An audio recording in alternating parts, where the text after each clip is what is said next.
Self induction हमारा last topic था। Self induction ना आपका एक आगे चैप्टर पढ़ेंगे आप, अल्टरनेटिंग करंट, उसमें भी यूज होता है।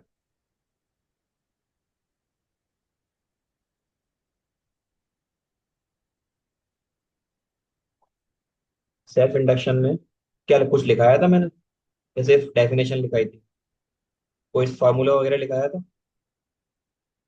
फिर सेल्फ इंडक्शन पूरा डिफाइन कराया था, उसके बाद coefficient of the self induction पढ़ाया था। इसको एल से डिनोट करते हैं और उसका फार्मूला लिखाया होगा। Yes sir. ठीक है।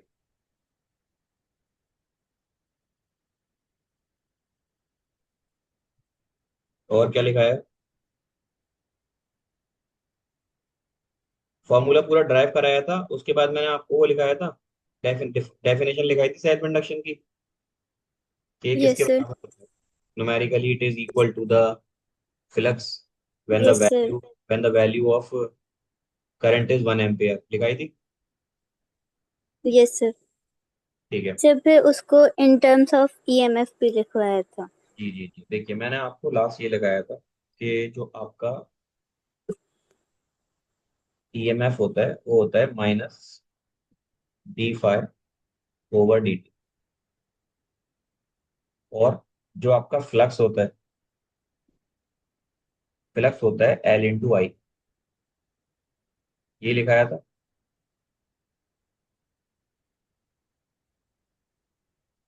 जिसमें L क्या होता है, इसी को हम बोलते हैं coefficient of the self induction, और ये एक कांस्टेंट वैल्यू होती है।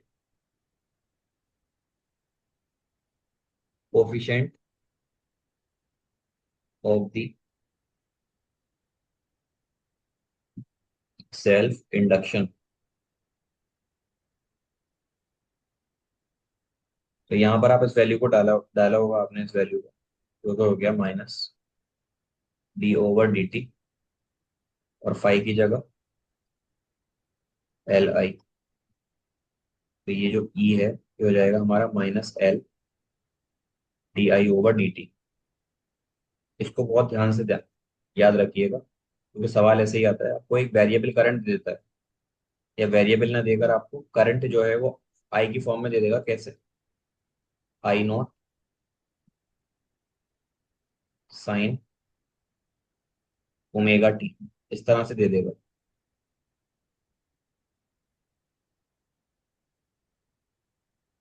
तो I = I0 sin ω t आ गया, आपको उसको डिफरेंशिएट करना पड़ेगा। तो ये जो आई मैंने यहाँ रखा है ना, आप ध्यान रखिएगा, आई जो होगा आपका, ये आपका कांस्टेंट नहीं होगा, ये कैसा होगा, वेरिएबल होगा।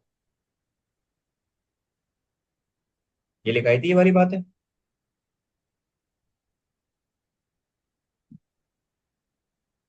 हाँ, आँख बंद करके बोलती हैं आप, ऐसा लगता है मुझे, या दूर से बोलती हैं। सर ये आई वेरिएबल नहीं लिखवाया था। बहुत स्लो आवाज आ रही है।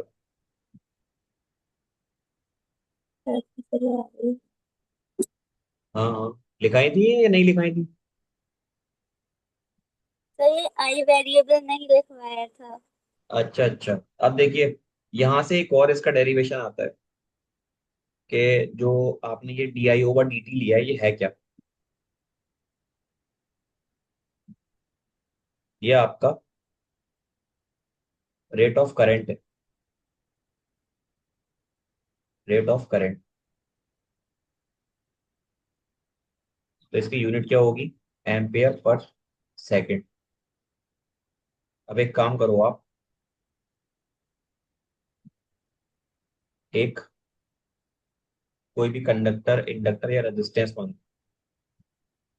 फिलहाल मैं एक कंडक्टर मानता हूँ, इंडक्टर रेजिस्टेंस आपने पढ़ा नहीं होगा। तो यहाँ से हमने भेजा करंट, आई करंट। ये जो करंट जा रहा है, ये हमारा di/dt की फॉर्म में है। ठीक है। इसको हम क्या बोलेंगे? Current rate.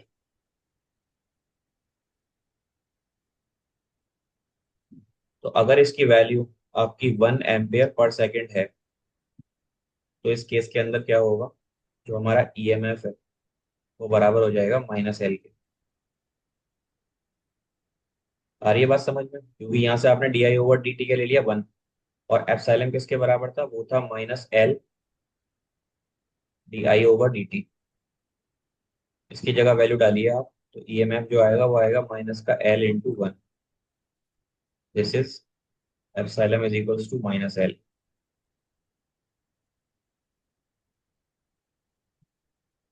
ठीक है।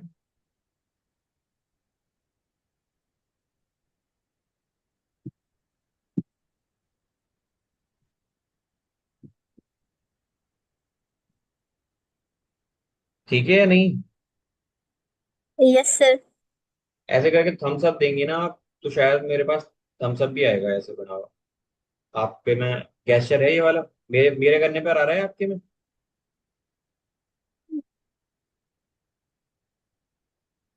नहीं आ रहा मतलब? अच्छा, आपका कैमरा ऑफ होगा, सॉरी सॉरी, तो नहीं। वैसे इसमें जूम में ना एक ऑप्शन है, आप ऐसे करते हो तो ये थम्स अप भेज देता है। वरना वहां पर ना हैंड रेस का भी ऑप्शन होगा, तो आपको अगर समझ में आया करे तो आप हैंड रेस कर दिया करिए, उससे ही पता लग जाएगा। You no need to open your mic continuously. Okay sir. Ji.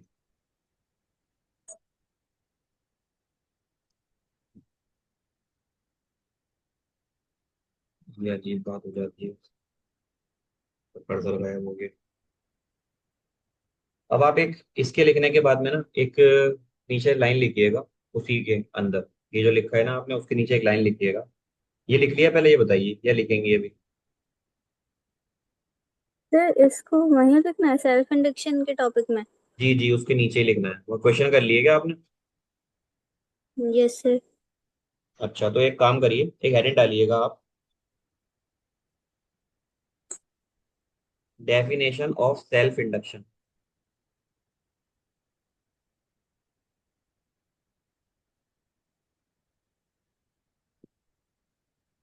Definition of self induction.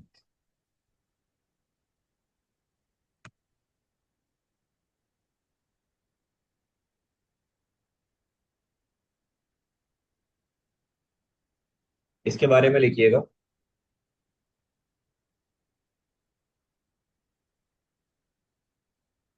The self induction of a coil, the self induction of A coil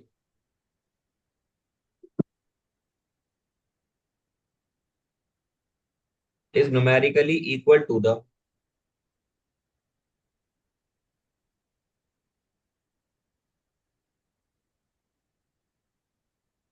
is numerically equal to the induced EMF produced,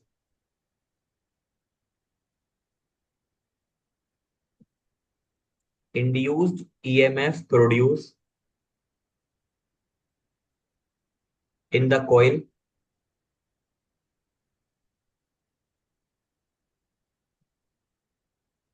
in the coil when the rate of change of current, when the rate of change of current in the coil is unity, in the current is unity। देखिए, ये जो लिखा हुआ है ना, ये आपका unity है।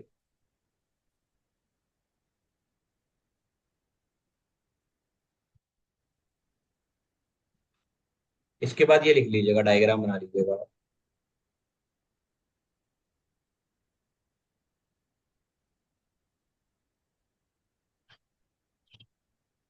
और लिख ले तो मुझे बता दीजिए।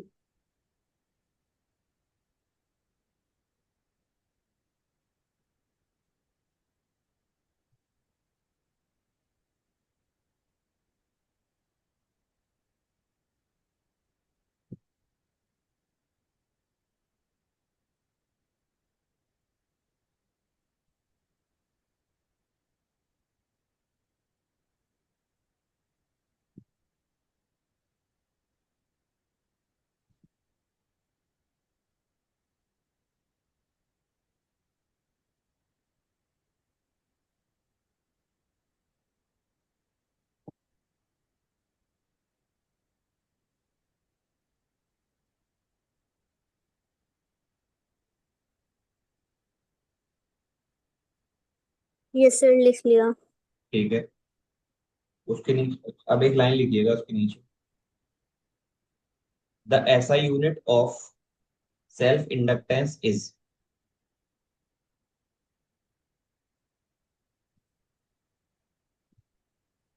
The SI unit of self inductance is.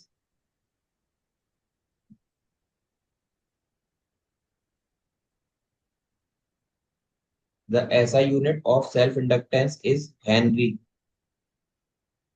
HENRY।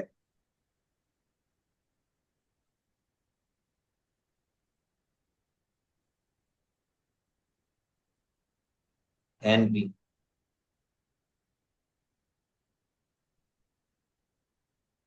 अब ये 1 हेनरी क्या होता है तो समझिए। बेसिकली आपने फॉर्मूला लिखा है EMF is equals to minus का LdI/dt। तो यहाँ से जो हमारा L है वो आ जाएगा माइनस का E/DI/dt। इससे क्या होने वाला है, जो हमारा एप्सिलॉन है इसको हम लिखते हैं वोल्ट में, और जो हमारा DI/dt है इसको हम लिखेंगे एम्पेयर पर सेकेंड में। तो यहाँ से ये तो आपने लिख लिया कि इसकी जो यूनिट है वो वन है, वो हेनरी है। लेकिन हेनरी किसके बराबर होता है, वो होता है volt per ampere per second.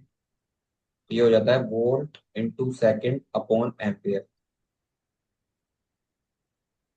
ये हमारे एल की वैल्यू है।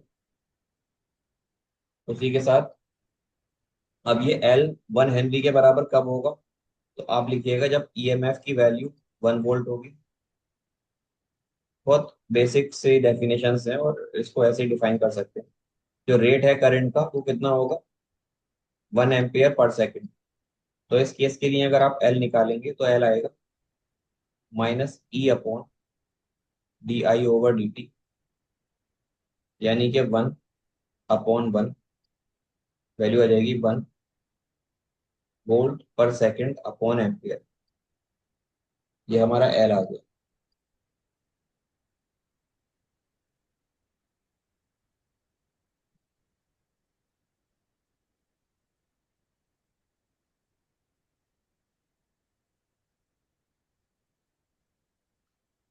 ठीक है, यस सर। नोट कर लीजिए 1 हेनरी के बारे में।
अरे सॉरी, देख लीजिए देख लीजिए। सर लिख लिया। अच्छा, एक नोट पॉइंट लिखिएगा, सेल्फ इंडक्शन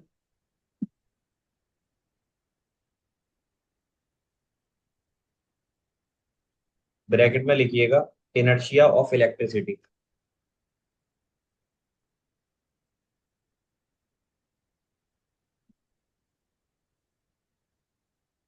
सेल्फ इंडक्शन, ये क्या ज्यादा हो गया,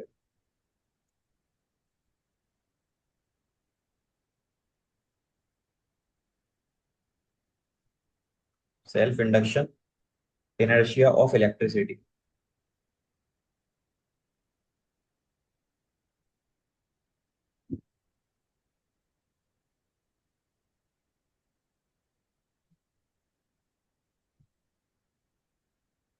जैसे आप फोर्स के बारे में पढ़ते हैं, force is equals to mass into acceleration, तो उसमें जो मास होता है हमारा, ये इनर्शिया का काम करता है। इसी तरह जो आपका सेल्फ इंडक्शन है, ये क्या होता है, आप लिखते हैं E is equals to -L DI/dt। ये जो हमारा L है ना, इसी को हम बोलते हैं, ये तो इनर्शिया ऑफ मास होता है, ये होता है हमारा inertia of electricity, inertia of electricity. ठीक है, तो आपने यस लिखा self induction gives the measure, self induction के बाद में ब्रैकेट में लिखा होगा इनर्शिया ऑफ इलेक्ट्रिसिटी, ब्रैकेट बंद करके लिखिएगा इस gives the measurement of inertia, gives the measure, gives the measurement of inertia.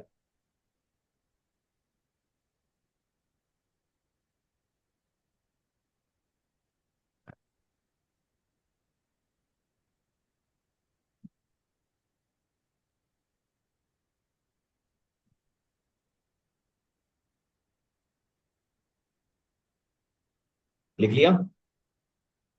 Yes sir. ठीक है। इसी के बारे में, इसका मीनिंग कुछ समझ में नहीं आया होगा कि इनर्शिया क्यों लिख पा रहे हैं, क्या मतलब रीजन है उसका। तो आप ना एक और नोट लिखिएगा इसके बिहाफ में।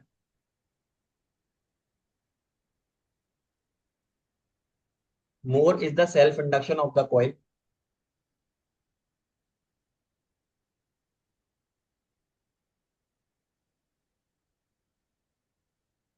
More is the self induction of the coil,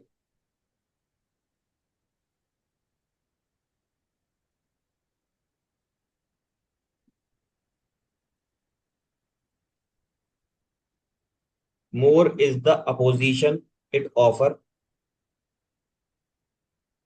more is the opposition it offer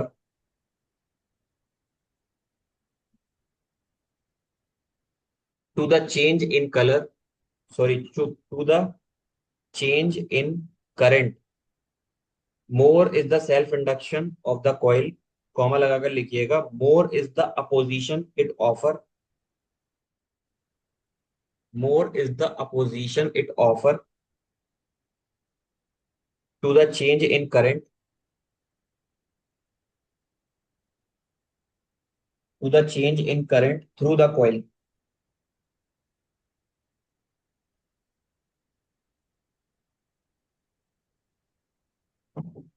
to the change in color current through the coil, colour ही निकल रहा है बार बार, to the change in the current through the coil. देखिए इसका मतलब समझा देता हूँ कि इंडक्शन पहली चीज तो आपके कंडक्टर में नहीं होता, वो होता है इंडक्टर, इंडक्टर के अंदर। और ये हमारा इंडक्टर का सिंबल होता है, इस तरीके से कॉइल होती है, इसी को इंडक्टर बोलते हैं, इंडक्टर। अब इसकी वैल्यू अगर आपके पास, इसकी वैल्यू को डिनोट करते हैं एल से। अगर ये वैल्यू ज्यादा है, मतलब अगर ये वैल्यू मोर है, तो उससे क्या होगा कि ये इसको इंड्यूस होने से रोकेगी। इसकी एल वैल्यू ज्यादा है तो ये इसको इंड्यूस होने से रोकेगी। और ये बात समझ में, रेजिस्टेंस था, आर वैल्यू ज्यादा थी तो वो क्या करती थी, करंट को पास होने से रोकती थी। यहाँ पर क्या है, आपकी एल वैल्यू ज्यादा है, तो it is just similar like your conductor, yes. है ना।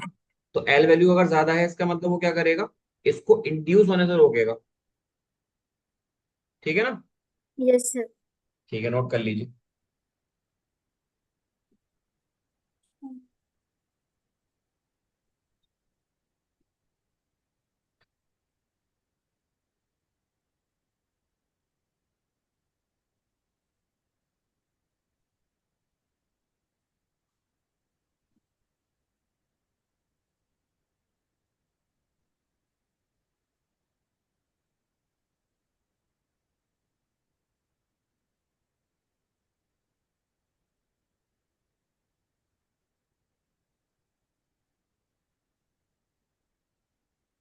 लिख लिया?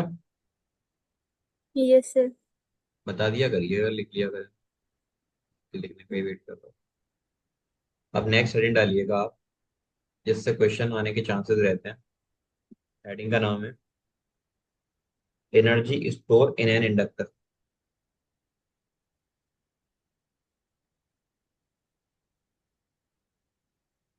Energy stored in an inductor.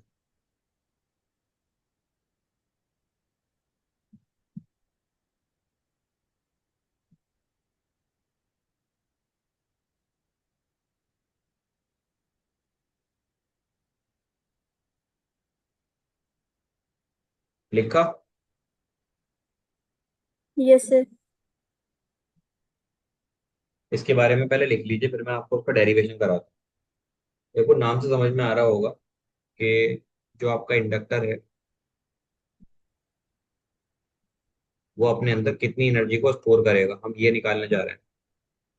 तो पहले इसके बारे में आप लिखिए, consider a source of EMF. Consider a source of EMF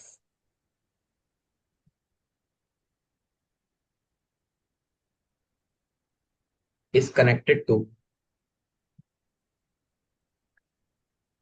ये हमारा सोर्स है ईएमएफ का, बेसिकली बैटरी नहीं है यहाँ पर। बैटरी की जगह मैंने यहाँ पर एक सिंबल दिया है जो आपको सप्लाई देता है। बैटरी के काम करता है, ये करंट देगा, तो इसको बोलते हैं हम एसी सप्लाई।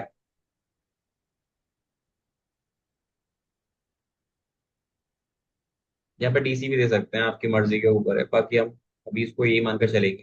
यहाँ से करंट जा रहा है, इसके अंदर जाएगा कॉल के अंदर। तो आपने लिखा consider that a source of EMF is connected to the inductor L. इस इंडक्टर से इसको कनेक्ट कर रखा है, जिसकी इंडक्टेंस की वैल्यू कितनी है, एल।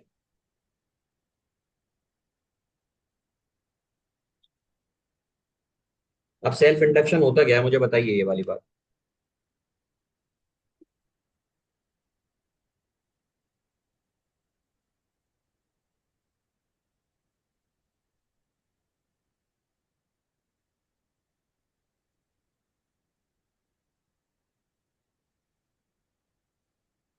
बताएं।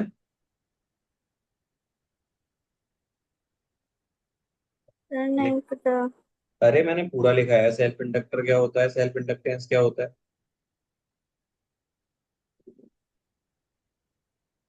क्या लिखाया नहीं था मैंने पिछली क्लास में? सर लिखवाया था। अच्छा, समझ में नहीं आया आपके, हो क्या रहा है उसमें, है ना? सर मैंने, हमने पढ़ा नहीं है। अच्छा कोई बात नहीं, देखिए अभी याद आ जाएगा। जैसे मेरे पास ना ये एक कॉइल है, और इस कॉइल से मैं करंट पास कर रहा हूँ। तो करंट पास करूंगा, और करंट कैसा है यहाँ पर, हमारे पास वैसे बैटरी से तो करंट निकलता है नॉर्मल, लेकिन मैंने जो करंट यहाँ पे यूज किया है वो आप मान लीजिएगा कि आपने एक वेरिएबल करंट यूज किया है, जो कि अपनी वैल्यू को लगातार चेंज करता है। या फिर आप एक काम कीजिएगा, आप यहाँ पर एक टैपिंग की लगा लीजिएगा, बैटरी दो ना, तो एक ऐसे करके टैपिंग की मैंने लगवाई थी, उसको टैप करते रहते हैं लगातार, ऐसे करके बैटरी होती है। टैप करने से क्या होता है, कभी जाता है करंट, कभी नहीं जाता, कभी जाता है, कभी नहीं जाता, कभी जाता है, कभी नहीं जाता। तो उससे क्या होगा, आपको यहाँ पर एक इरेगुलर करंट दिखेगा, यानी कि कंटिन्यूअस करंट नहीं दिखेगा। वो कैसा दिखेगा, नॉन यूनिफॉर्म करंट दिखेगा। उससे क्या होगा, उससे होगा ये कि जब वो करंट इस वायर से पास करेगा, तो यहाँ पर फ्लक्स चेंज होगा लगातार, और उस फ्लक्स के चेंज होने की वजह से इसमें करंट इंड्यूस होने वाला है। और आ रही है बात समझ में? Yes sir. बेसिकली हम इंड्यूस इंड्यूस करंट कैसे निकालते हैं, आप बैटरी वहां पर उसके करीब में कोई कॉइल लगा देते हैं जिसमें करंट पास हो रहा होता है, तो उसकी मैग्नेटिक फील्ड चेंज होने की वजह से क्या होता है, बायो वाली कॉइल आपकी इंड्यूस हो जाती है। लेकिन यहाँ ऐसा नहीं होगा। यहाँ पर आपने उसी कंडक्टर के करंट से उसी कंडक्टर को इंड्यूस किया है, इंडक्टर को उसी इंडक्टर के करंट से उसी इंडक्टर को इंड्यूस किया है, तो उसको बोलते हैं सेल्फ सेल्फ इंडक्शन। ये हमने पीछे पढ़ा था। ठीक है। Yes sir. तो यहाँ पर क्या हो रहा है, आपका सेल्फ इंडक्शन हो रहा है। आई बात समझ में? अभी नहीं? Yes sir. ठीक है। अगर इसकी जगह मैं कोई और कॉइल रख दूं, यहाँ पर एक कॉइल इधर एक कॉइल इधर, इधर वाली कॉइल इस वाली कॉइल को इंटीग्रेट वो करे, जैसे मैं दो कॉइल रख देता हूँ, एक कॉइल यहाँ एक कॉइल यहाँ, ये कॉइल इसको इंड्यूस करे ये कॉइल इसको इंड्यूस करे, ये कहलाता है म्यूचुअल इंडक्शन। म्यूचुअल का मतलब ये इसको कर रही है और ये इसको कर रही है इंड्यूस। लेकिन यहाँ पर ऐसा नहीं है, इसको खुद को ही इंड्यूस करना पड़ रहा है, तो इसको बोलेंगे सेल्फ इंडक्शन। और इसकी हम लिख रहे हैं क्या, एनर्जी किस तरीके से इसके अंदर स्टोर होती है। तो आपने एक लाइन लिख ली इसमें, consider that a source of EMF is connected to an inductor. ये लिख लिया। Yes sir.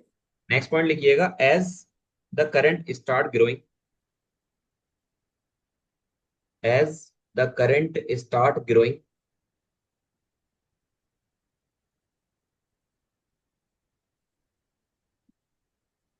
an induced EMF is set up, an induced EMF is set up in the inductor,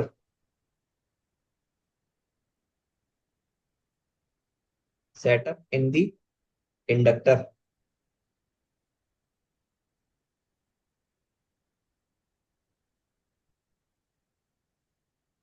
and induced EMF opposes,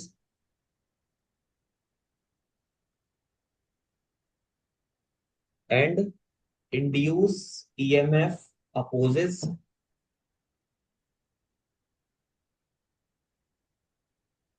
the growth of current passing through it. Induced EMF opposes the growth of current passing through it.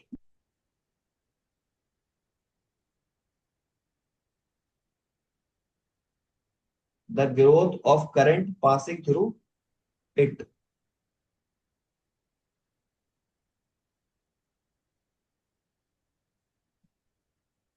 लिखा Mantasha?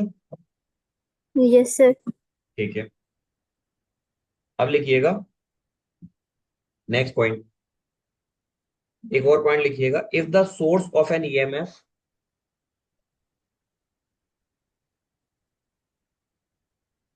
if the source of an EMF is sent to the current, is sent to मतलब लिखिए, to the मत लिखिएगा, is send a current capital I, the source of EMF, ये जो आपका EMF source है, ये हमारा कहलाएगा EMF source.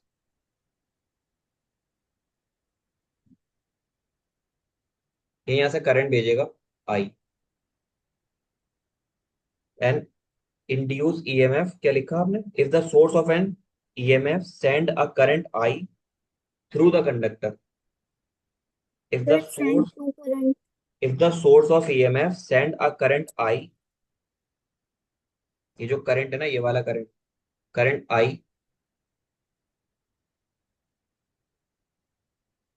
through the inductor for a very small time, through the conductor for a very small time, और वो स्मॉल टाइम के ब्रैकेट में लिख लीजिएगा dt, this is your very small time.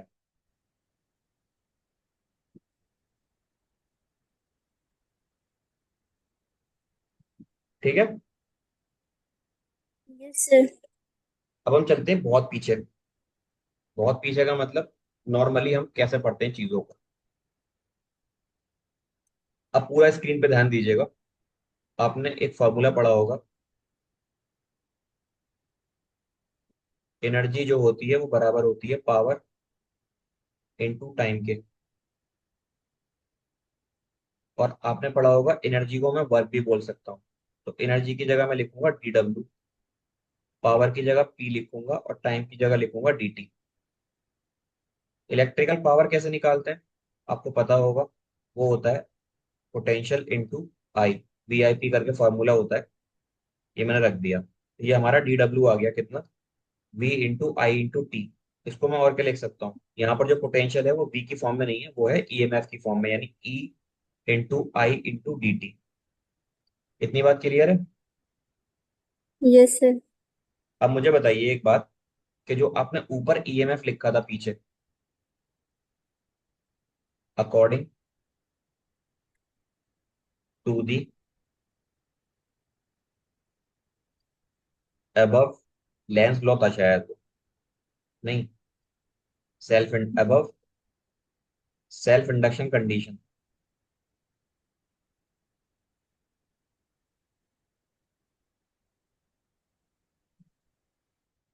Self induction के केस में आप epsilon की वैल्यू कैसे निकालते हैं, उसमें आपका जो एप्सिलॉन होता है -LDI/dt। Minus L D I by D T, यही होता है। Yes sir. तो आपने इस ई की जगह वो वैल्यू डालनी है, तो क्या होगा, आपका जो डी डब्ल्यू है वो हो जाएगा, ई की जगह वैल्यू डाल दो माइनस का L D I over D T, और ये हो जाएगा आई इंटू डी टी, हो जाएगा। Yes sir. अब देखिए, यहाँ पर एक चीज है कि यहाँ पर डी आई भी है, यहाँ डी टी भी, यहाँ डी टी, इस डी टी से डी टी काट दो, बचेगा क्या, D W is equal to minus L I D I, यही आएगा। Yes sir. अब आपको करना है दोनों साइड इंटीग्रेट, तो आप यहाँ लिखिएगा ऑन इंटीग्रेटिंग बोथ साइड। मेरी आवाज एक साइड से तो नहीं आती। नहीं, ठीक आ रही है। ऑन इंटीग्रेटिंग, पर समझ में मंतशा आ रहा है प्रॉपर्टी जो हम चीजें पढ़ रहे हैं। Yes sir. देखिए थोड़ा तो देखिए फर्क रहता है चीजें ऑनलाइन और ऑफलाइन में, लेकिन फिर भी मैं कोशिश करता हूँ कि थोड़ा स्लो स्लो ही लिखाऊं, ज्यादा ना पढ़ाऊं, कम पढ़ाऊं, ताकि समझ में आता रहे। आगे भागने से कोई फायदा नहीं है। अब ये जैसे डेरिवेशन था, ये फास्ट फॉरवर्ड कराना था, मैंने करा दिया इसको, क्योंकि ये चीज आपको मैं पहले कई बार इस तरह की चीजें करा चुका हूँ। दोनों जगह इंटीग्रेट करेंगे तो आप लिखेंगे जीरो से डब्ल्यू, डी डब्ल्यू, और यहाँ पर इंटीग्रेट करूंगा, ये हो जाएगा माइनस का L I D I. L आपका कांस्टेंट होता है, इसको बाहर ले लीजिएगा, बाहर आ जाएगा आपका माइनस का एल, ठीक है, इंटीग्रेशन आई डी आई, और ये हो जाएगा work done is equals to W. चाहे तो आप लिमिट लगा दीजिए जीरो से डब्ल्यू, लेकिन करंट जो होता है हमारा उसकी लिमिट होती है, शुरू में कुछ नहीं होगा, बाद में मैक्सिमम करंट आई तक जाएगा। तो आप इसका करो इंटीग्रेट, इस वाली कंडीशन का, वो हो जाएगा डब्ल्यू माइनस जीरो, ये हो जाएगा माइनस का एल, इसको इंटीग्रेट करेंगे तो आई स्क्वायर बाई टू, ठीक है। अब देखिए, यहाँ पर आप ले लीजिए मॉड, क्योंकि माइनस नहीं लेना हमें एनर्जी में, एनर्जी का नेगेटिव आने का यहाँ पे अभी कोई सेंस बैठेगा नहीं, वैसे बैठता है नेगेटिव एनर्जी आपकी एक्सोथर्मिक होती है, पॉजिटिव ऐसे, लेकिन यहाँ पर उसका कोई सेंस नहीं है। यहाँ पर आपका जो बॉल्टन का फॉर्मूला आएगा ना, वो कितना आएगा, हाफ एल आई स्क्वायर, ये हमारा बॉल्टन है।